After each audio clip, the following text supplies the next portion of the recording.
Osibye tano munnange kadde kalipota embeera y'obudde okuva mu kitongole ky'eggwanga ekivunaanyizibwa ku embeera y'obudde omwanjuzi Agnes Nalukwago.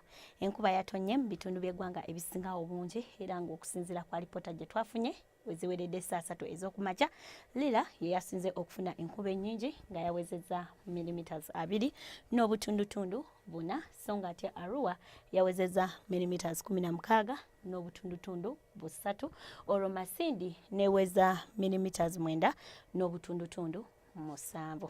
Betulako ku kifaananyi kya Ssemugenze ekyakubiddwa ku Ssemazinga Africa, tulaba nti omukuubo gw'enkuba gusenvulidde ddala ne gusaasaanira mu bitundu by'eggwanga ebisinga obungi, era nga kino tusuubira nti kye kinaaviirako enkuba enatonya enkya ku makya mu bitundu ebyo eby'omu masekkati ssaako n'ebyo eby'omu Arua, olwo ewasigadde akasana kajja kwaka nga bwe kakubaakubamu. Olw'eggulo tusuubira enkuba okutonya mu bitundu ebyo eby'omu bugwanjuba, bukiikaddyo ssaako ne mu masekkati g'eggwanga lyaffe, so nga ate eyo mu bukiikakkono tusuubira akasana okwaka nga bwe kakubaakubamu.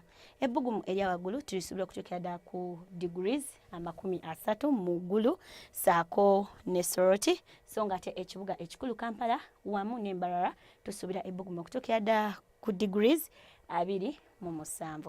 Ebibuga ebirala mu nsi, ekibuga nga Paris tukisuubira okuba n'ekiddedde ssaako ne London, so nga ate mu Washington, Beijing ne New Delhi tusuubira akasana okwememula nga n'ebbugumu mu London lijja tuukira ddala ku Celsius 12.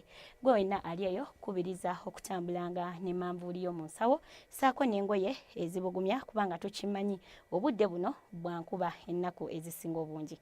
Sigadde ndi Agnes Nalukwago okufuna ebisingakaawo bisange ku mutimbagano gw'ekitongole kyaffe nga egulambikiddwa ku lutimbe lwa TV yo. Sula bulungi, weeraba.